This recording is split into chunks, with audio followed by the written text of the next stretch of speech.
Hey everyone, how you going? I just thought I'd come and do a bit of an update. So just as a bit of a backstory, I've got a lady up here in Hervey Bay who was originally put on the card against her will, right? She's a working sole parent, and she was found herself in a position where she was put onto the card, and the lady at the original Indu office activated her card without her consent. So this lady has fought for the last 2 years to get off this card. She's gone through 2 opt-out applications, been refused opt-out, and the last one basically just spurted lies, saying that, you know, she had debt repayments that she wasn't paid, which was a load of rubbish because she's got no debts and all of her bills were up to date. She was in credit with all of her bills. All right, you know, they tried to suggest she was neglecting her children because she refused to use the card. So therefore, $35,000 had accumulated in her card over the last 2 years with a combination of family tax payments, end-of-year supplements for 2 years, COVID supplements, everything. Now, she took it as far as the AAT Tribunal, and on the phone for her tribunal interview, within 10 minutes, the decision was overridden. Services Australia's decision was overridden, and they said that was it. She was going to get off the card. They said that the department had 28 days in which to appeal, and she would have to wait, which she did. However, she had to wait from when they got the paperwork, which wasn't until the, when was it, 30th of May she got the news on the phone. So 7th of May to the 9th of May, the department got the decision in writing from the AAT Tribunal. 8th of June, she rang up. They confirmed they were not going to appeal against the AAT Tribunals. And then they told us she would have to wait 30 days to get her off the card and to refund her money. However, they seem to be really wishy-washy. Right, now other people have got off the card within a day of being told you're off the card and their money refunded in the bank. Okay, but for some reason they're dragging this on. I mean, she was told verbally on the 30th of April the decision was overridden. It was confirmed in writing on the 7th of May, right? The department had until the 7th of May basically to appeal, and they on the 7th of June. On the 8th of June, they clarified that they were not going to appeal. So therefore, it should be processed. Now, T's rang back again today. She's been ringing back all last week as well. And she's been on the phone again today for another hour, only to be told that they still haven't processed it. Now, it's supposed to be finalised by the 9th of July, at the latest, with all of her money back in her bank account. But they still haven't even started the process to get her off the card. So my question is, why are they stringing this out? Why did they string it out over the end of the financial year? Why was that? Does Indu get another yearly instalment from Services Australia for having her on the card still? Because I can't see why you wouldn't finalise by the end of the year, right? She's supposed to be getting off this card. Today is the 5th of July. They've got until Friday to do this. Now, an hour on the phone today, and the lady's trying to ring other people and find out what's going on. It hasn't been processed. What's going on? Wishy-washy. No one knowing what's happening. And then to be told, oh, we might have to pay you back in installments. Okay. I've heard of this before, where somebody had a large amount of money trapped on their basics card, and they moved out of the Northern Territory into an area down the Sunshine Coast that didn't have basics card, I think it was, and they made this person wait by paying her back $200 a fortnight over a bloody year to get her money back. I don't know what's going on. But this lady has over $35,000 trapped in that card. Up until last week, they were still taking money, been putting money on the card out of last fortnight's payments that she gets. She's still working, right? This is just disgusting. So my questions to Anne Ruston are, what are you doing? Don't you have the money to pay her back? Where is the money? Why can't it just be transferred back? Why can't you stop this? Why is it taking so long? Are you going to do it on Friday? Are you going to do it on Thursday, Wednesday? Does it, why is this lady being given the runaround? Why does the lady that she rings up can't get any clear answers as to when it's going to happen? Even today, the comment was, oh, it's taking a long time, isn't it? Yes, it is. Considering the original decision was handed down from the AAT on the 7th of May, right, in writing to the department, and she's gone through the appropriate, she's waited her 28 days. The department said that they weren't going to appeal it. They haven't lodged an appeal. So why are they making her wait this long, right? This is not good enough. Now, everybody else that gets off the card, normally is off within 30 days anyway. In some cases, like Bianca, they sent her a letter saying she was going back on the card. She launched her fight to get off the card. One payment went on the card. The next day, she was taken off the card. So it can be done within a fortnight. Right? So all I can think of is they're hanging on to the money to make more money off of it. And they don't want to pay it back. Now, she's entitled to have that money back in full. Now, she's waiting for that money to come back in full. She's got things she wants to do with it. It's her money. Right? But they're still taking money off of her and putting it on the card. What the hell is going on? This is $35,000 plus. Not good enough. Not good enough. And when staff were going, oh, but it hasn't even started being processed yet. Hang on, it's Monday the 5th of July. It's at the latest, at the very latest, it's supposed to be processed by the 9th of July. But you've had 2 months since she won the decision. 2 months. They've had 8 weeks since the decision was handed down in writing to the department, when the department could have done it. I don't understand why they're just sitting on it and why they're not processing it. Why is it not being processed? Why has it not been processed? Why is her money not back in her bank account now? Right? And then to be, we might have to pay it in installments. No, that's not good enough. You've made this lady go through hell for the last 2.5 years. Right? And you've accused her of neglecting her children and not paying bills when she's never been late with her bills. She's always been in credit with her bills, never had a problem with her children, right? Made up rubbish on the opt-out excuses to keep her on the card. I think people need to, I don't know, where do they get off? This is not good enough, right? The 7th of May was a long time ago. Even so, the 7th of June, it should have been processed that week. Excuse me. Sorry, it's cold out here. So, it should have been processed before now, before the end of the financial year. The only thing I can think of with dragging it into the next financial year is to make sure that Indu claim the next 12 months' payments, as in, whatever fee they're being paid on a yearly basis from Services Australia, to be able to have people on the card, to keep the contract going. I don't get it. I really don't.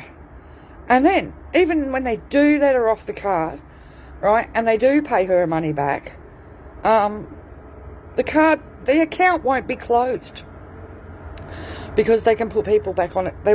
Apparently they're keeping everybody's accounts open just in case they want to put you back on it, which is disgusting. I mean, they really don't want to talk. They don't want to do that with this lady because she's not going to give it up. She's fought too hard. She's gone a long way to do this. She's won her legal battles all the way through this. So it's about time Indu stop dilly-dallying around, right? Process this bloody cut off of this card and refund her money. Simple as that. Why are they leaving it so late? What, are they trying to capture this year's end of year's financial supplements on the card as well? For what end? You've only got to refund it back again. So just give her money back and let her off the card. Bottom line. Simple as that. And don't do it in installments, because that's not good enough. Not good enough at all. Christ, $35,000. How much?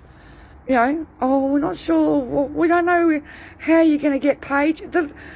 She's running into this from staff at India or Service Australia. We're not sure how you're going to get paid. We're not sure whether they're going to pay it back to you or if it's going to be in installments. What do you mean you're not sure? You don't have an option. It's her money. You've got it trapped. You've been ordered by AAT. You know, the decision's been overturned. You didn't appeal it. You didn't go forward. Your 28 days is up. Now let her off the bloody card. Refund her money. Simple as that. That's all you've got to do. Dragging it out another week, I don't understand why. When other people, you can just do it. So, yeah. Anyway, I'm going to go. It's a bit cool out here. It's a bit, my chest doesn't like it, as you can hear. But I just thought I'd give you an update, guys, on what's going on. And we'll wait and see. Because I can tell you now, if they don't do this and they don't refund her money this week, right, especially by Friday, I think all hell's going to break loose on this one, because she's not going to put up with this crap any longer. Simple as that. And I'll tell you now, I'm happy to go very loud. If she wants it to go very loud, I'm happy to push it, because this is just out and out theft. $35,000, right? That doesn't belong to Indu. It belongs to this lady and her kids. It is 2 years worth of part family tax payments, you know, family payment, parenting payment, switched over to job seeker payment, 2 years worth of end of year supplements, tax reconciliation payments, and the whole of the COVID supplements payments. So, yeah, so Catherine Hicks says, is there a class action proposed? No one can do a class action. Not unless you've got to spare $500,000 and you can afford to pay for the QCs and all that sort of stuff. It's just not possible. You need to find the legal points of law to do it, and so far there isn't any. So InduCard is legal. It's not like RoboDebt, okay? So I'm just reading the other comments here. Deadline date for the no card petition is in 17 days time. So we've still got 17 days to go. It's nearly at 6,000 signatures. Please keep sharing it around and encouraging people to sign it. I'm hoping it'll go over 6,000 signatures tonight. We need a lot more, of course. So we've got 17 days until that ends. Yeah, make sure LNP and Hanson are last on your voting ticket when it's time to vote. Absolutely. And let's see. I'm just reading the comments here.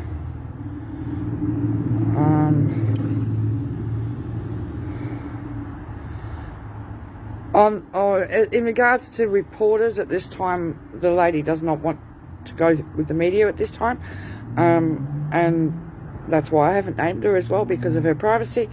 But I do have permission to share what's going on. I just have to respect this lady's privacy. And but she's been through the ringer with this lot for the last 2.5 years, and it's not good enough. It's just not good enough. So if you guys out there, we're trying to organise an event for around about the end of September around the country. All right. If you scroll down the page, you'll see that we've set up a volunteers group. If you'd like to be seriously a volunteer and attend the event that we're trying to set up, I can't say too much about it because we still need to raise the dollars to be able to buy the supplies that are needed, and I need to do bulk supplies because I need to be able to supply each group in each state, in each region with everything they need, which means I've got to order, I've got to make sure everybody's got t-shirts, hats, stickers, information, banners. I've got to order new banners, and I need multiple. I don't need one or two.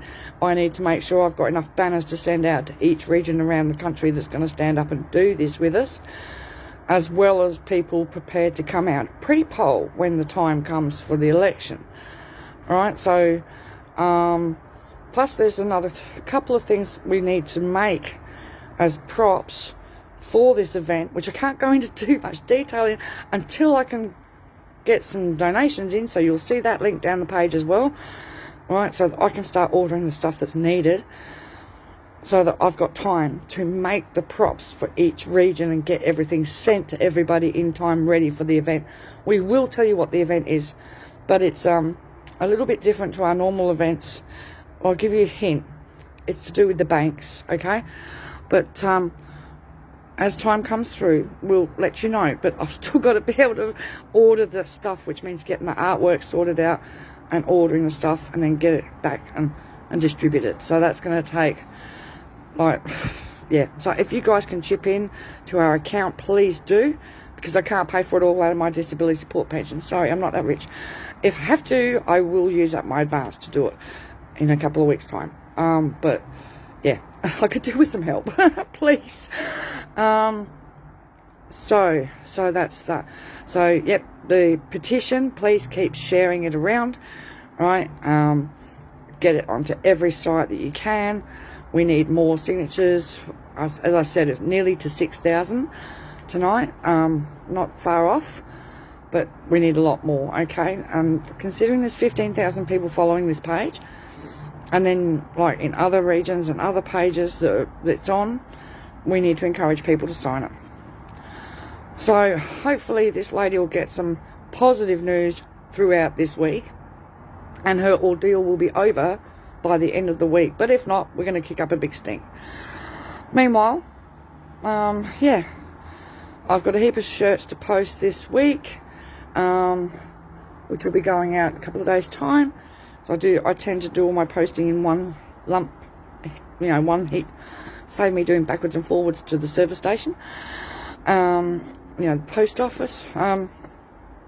Yeah, so I will get that stuff sorted out this week. I've got about 6 packages to send out, 7. So, yeah. Okay, guys, anything you can do to help. If you want to join the volunteers group, let me know. If you can chip some dollars into the account, let me know. All the details are down the page. Just scroll down and you'll see. And we just keep our fingers crossed for T, and hopefully she'll get her money back and get her life back as well. So we had Mahalia got her life back last week. The week before that, the lady from Cal got her life back. We had Bill from Kalgoorlie got his life back. Right, Bianca got her life back. So in the last 3 weeks, there's 4 weeks, there's been 4 people that have got their lives back and got off the cart, with us pushing and with the help of senators and stuff like that. So we have to keep up the pressure. Nobody should be on this card. This needs to stop. It's just a rort, it's just privatisation and turning people into commodities. And since when are Australians for sale to private companies? That's my question. Because that's the bottom line, isn't it? How cheap are you? What are you worth? At the moment, the Senate estimates for 2018, you were worth 12 grand to Indu. Now that they've got triple the amount of people on, nearly 15,000 people on the card at the moment, right? It's around about $6,000 or $7,000 is what they're selling people for. So they can make profits of about between $1,000 and $4,000 a year off their backs. Not good enough. Get T off the card. Get her money in her bank. And end this. Right? That's all we're saying to the department. Pull your finger out. Okay, guys, I'll say goodnight. See ya.